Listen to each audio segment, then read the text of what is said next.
Bone marrow transplantation is a procedure that is done in many centers across the world. So I thought I will try to tell you what is bone marrow transplantation.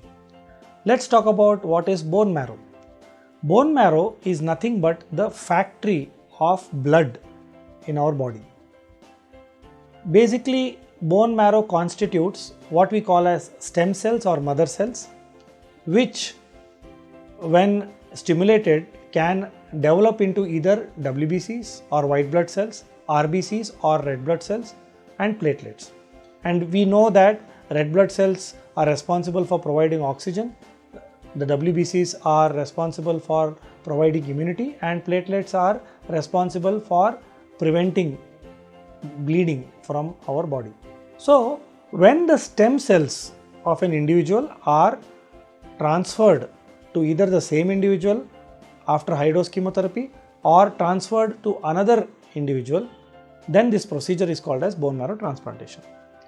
When the bone marrow is collected and given back to the same individual after high dose chemotherapy, that is called as autologous bone marrow transplantation, and when it is given to another individual who is in need of bone marrow or stem cells, it is called as allogenic transplantation.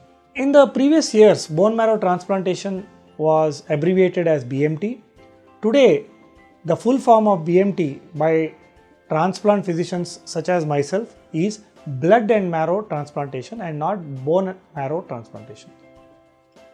So let me come to autologous bone marrow transplantation. Autologous bone marrow transplantation is done in individuals who have certain types of blood cancers such as lymphomas or the lymph node cancers. Hodgkin's lymphoma, non-Hodgkin's lymphoma are the two major types of lymphomas, and we also have a disease called as multiple myeloma, which kind of affects the bone and kidneys of an individual.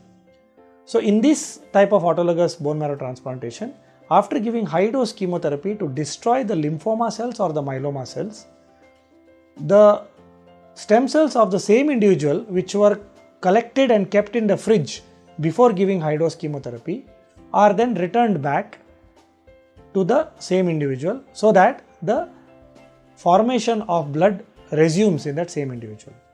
Fortunately for us, these stem cells which are collected in the fridge and kept are free of cancer cells, and hence they can be given back by the process wherein we call as autologous infusion. In allogenic transplantation, wherein you give the bone marrow of one individual to another individual, it is given with the intent of either destroying the abnormal cells such as blood cancer cells in that other individual, or it is given after destroying the entire bone marrow of that other individual who is affected with the cancer. So allogenic transplantation is done very commonly for lots of blood cancers such as acute myeloid leukemia, acute lymphoblastic leukemia.